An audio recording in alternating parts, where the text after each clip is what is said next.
Staying focused.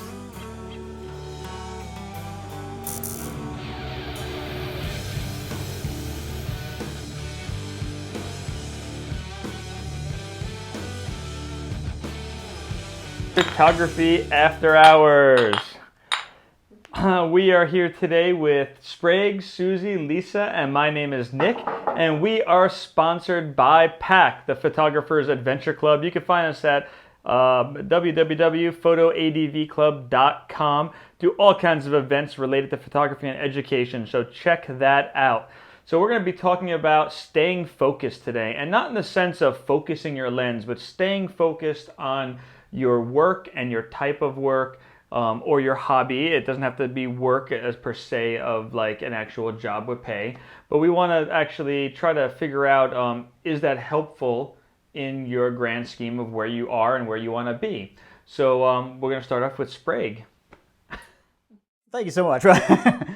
My idea of staying focused is to look first at the business side. One of the things that you typically hear from all photographers is they spend 20% of their time shooting and the rest of the time running their business, which includes managing social media sites and the necessary process of prospecting for clients, of course. But when you really look at it, I think that their work suffers because they're totally consumed with running the business. Sure. and not looking at their photography, so they end up with sort of a mediocre product. And really, when you think about it, photographers have more of an artistic brain anyway, and they really don't like business and they're not good at it. And basically, you need somebody who's really great with business and marketing and web planning, because that's what's going to get your stuff out there. And some of the most successful photographers I have seen have pretty much assigned that work to somebody else. And classic example I think everybody knows is Joe McNally, and he's probably one of the best photographers out there, but he knows lighting. He's just a whiz at it. But he's even said that he doesn't spend a lick of time in Photoshop. He has that done in his studio. He has other people do his websites. He has other people doing his marketing. He focuses on his photography, which is what he's best at, and his work is excellent. Yeah, do what you're good Right. at. So I need someone that needs to Photoshop my photos if you're bored and picking applications. Get a web designer, get an accountant, get somebody to market for you. That's not what you're good at. That's not your core competence. Yeah, and you're spread very thin now, and right. we do this.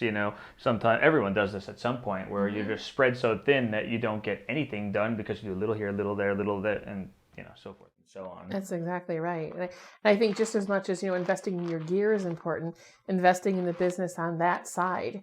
I got to the point where I hired an accountant and everything is done. They log into, the places that receive income from me, and they take care of it all. I send them receipts because there's no way that I can have the time for that. I hired someone to do the website. And sometimes those things are expensive to do up front. You're like, oh, I could do this myself. But I look at it as, every time I'm doing that, I'm also taking away from the other things. And you have to figure out what you're good at. And it might be, maybe you're a whiz at accounting and a whiz at photography. Well, then offload something to someone else. And if you don't have, in my opinion anyway... photographers, because we hate math. Exactly. So I don't know anyone that's a whiz at accounting. Aperture and shutter speed throw some folks off. So yeah. Exactly. Don't be a control freak. Let it go. Yeah. Let it go, and and let other people do that work for you. And if you don't have the money, because I know some people out there are probably saying, well, yeah, great, I don't have an extra $3,000 to throw on a website or hire an accountant. Well, a lot of times you can take it out and trade. I've done that with my lawyer. I needed some contracts written up. Well, I shot her portfolios, portraits for her and her team, so that they had a new website. They needed images. I did that for them. She wrote up several $1,000s worth of contracts for me. Win-win. So I think there's creative ways you can do it. The government loves you and bartering. Oh yeah. Beep. No.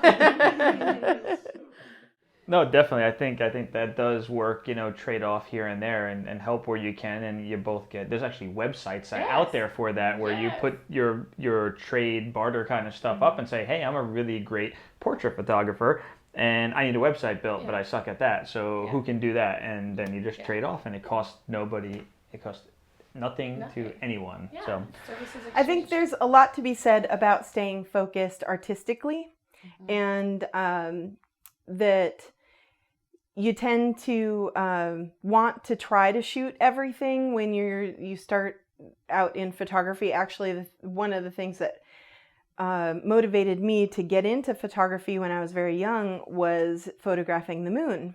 And I found out very quickly that wasn't really probably attainable with the kind of gear that I could afford. And so I started shooting different kind of things. But it appears, and advice has been given by a lot of accomplished professionals that are known for a particular style or a particular type of photography. Like, for instance, you, Lisa, you shoot a lot of wildlife, and you probably spend very little of your time shooting weddings. Right. And if you were to shoot a wedding, you probably wouldn't put all of your energy into making that part of what you market out on your website and things like that. You would stay focused on wildlife. Exactly. Just like other photographers will stay focused on portraiture, but it doesn't mean they don't shoot a birthday party here and there or that kind of thing. But they have a concentrated vision as to what kind of photographer they want to be and where they really want to excel. So I think it's important to stay focused on the body of work, whether you're a professional or not, and to really look at what you're shooting and predominantly shoot maybe one type of subject or one type of style. And I think that's what you're getting at a little bit, correct? Yeah, I think so. Yeah, I shoot a lot of different things, and I think one of the things that I need to do is narrow down my subject matter to what I really enjoy most. And I'm not entirely sure what that is yet. And I think that can take any length of time to figure out what it is that you really like best. I also have the benefit of doing lots of different types of activities through PAC. And so I'm constantly shooting different types of subjects, different environments. We always have different objectives. So it might be an adventure trip, or it might be trying to shoot macro photography or something, products in a studio or models in a studio. So it is something that I personally have as an objective to determine really where do I want to specialize. And formerly, I did a lot of live event concert type photography, and I kind of felt a little bit pigeonholed in that regard. So I like breaking out, but in terms of trying to determine my path for success as a photographer and my potential, if I wanted to really make that my 100% professional, career course, I would really need to specialize. And I think that sometimes is overlooked. Yeah, well, you don't want to feel like breaking out of the box is bad. You do want to break out of your shell and your box with personal projects and such, but, you do need to stay specialized. I know, I've been in business for 20 years with another business, and, I told people to specialize. So like I had a wedding, prom, Sweet 16 business related to DJs and photography, and I had separate websites for my wedding business and for my prom business that was proms and Sweet 16s. It was the same company, the same DJs, the same photographers, the same everything, but it was marketed differently. Brides don't want to see what teeny boppers are doing, and teeny boppers don't want to see what brides are doing. So was it any different from the back end? No, it was still me. And you could have 10 different websites, and they're all niche markets. So now when a client finds you, everything is geared towards that business that you want to gain. So, think about that a little bit of it's not always what you're doing that has to be a specialty. Maybe you're really good at everything and you want to just specialize the marketing end of it. Right. That's a good point, because it's been said that lighting a model is analogous to lighting a landscape, and that a lot of times model photographers that do especially bodyscapes and things like that also take gorgeous landscapes just because they understand the light so well. But you would, in that case, it would be an example of wanting to separate that from a marketing perspective, for sure. And I think like the communities that you end up in, the circles that you end up in based upon what you specialize in. I tend to focus on wildlife photography as my area of expertise. Not that I don't, do some other things from time to time, but what I project out there as me, I own that. Like I am predominantly wildlife. Though I might do a portrait from time to time, I might do, street photography, what have you. But when you start to become focused, you end up meeting all of these other people that are really focused on the same things, and you start learning all these things and developing those relationships. I'm not going to develop a relationship if I go one time to one portrait class and meet a couple of people and then never see them again. Mm-hmm. But, whether or not you're doing it as a business, those circles help you the more you become part of that environment permanently. Yeah, that's a really good point. Definitely. Well, and as a travel photographer, you have to kind of broaden your vision because you end up having to be kind of a jack of all trades when you do that, because you're shooting people, you're shooting wildlife, you're shooting landscapes, you're shooting architecture, you're shooting events. And a lot of time you have to do that, and you don't really have a lot of equipment with you. I mean, some of the more successful travel photographers are going around with, something about the size of a Leica or some variation of that, the small Sony cameras and the Fuji cameras and the like, or you just have, one Canon or Nikon DSLR with one lens, and, you have to get out there and make that work. But it kind of keeps your mind going because you're kind of constantly switching scenarios. And, like you were saying, because, the club gives you exposure to each of these types of shooting styles that when you're doing travel stuff, that it's just really, really helps. Well, and the consistency there, especially in the types of things that you shoot, is it's all travel related. And so there is a focus there, even though the setting of your subject and your subject matter changes. The consistency is that it's all travel and, that type of thing. So I still consider that focused. Right. And even just with your travel, a lot of times travel photographers are selling images to companies that need marketing collateral or that are doing something featuring on a magazine. And you have to understand, even if the scope of what you're spreading is this wide, you have to understand what people are looking for. Marketing image, you're going to need to take an image and have white space so they can put, words on that image.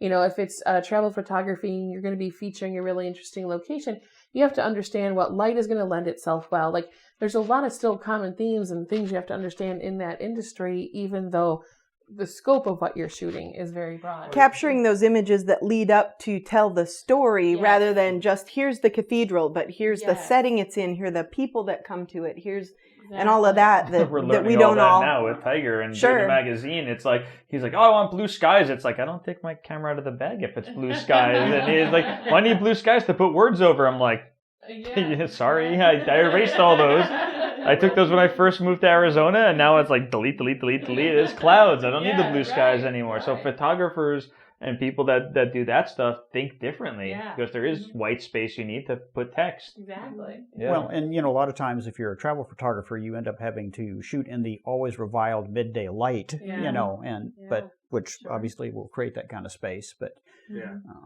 So another thing I wanted to bring up is body of work. So building a body of work and a style, whether it's the type of photography or what you're doing or you're editing, I think that's important as well. So then when people see that, they're like, oh, I know that's, a so-and-so. You look at, we'll take it out of photography. You look at like a Monet or Picasso, it's theirs. You don't have to go look at the little tag in the museum. You just know like who the artist is. Why do you know who the artist is? This theme runs, it's very thematic. It runs through all their bodies of work for the most part. Yeah, do they have some offshoots that you're like, oh, I didn't know that was that person?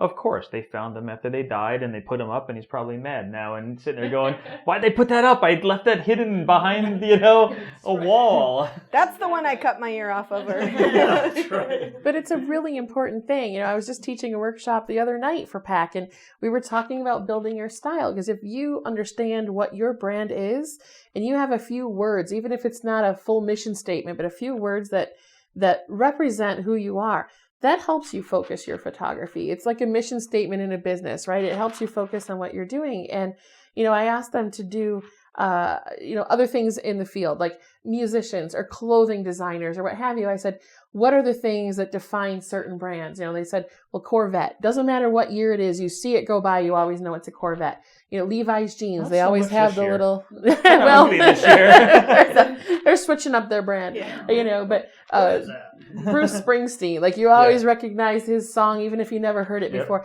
Those kinds of things, that signature that you put on your work, that it's yours. Samuel L. Jackson. Yeah, yes, exactly. You don't even see him. You just know, hey, that's Samuel that's Samuel Jackson. yeah, exactly. a voice. Yeah, a voice, Yeah.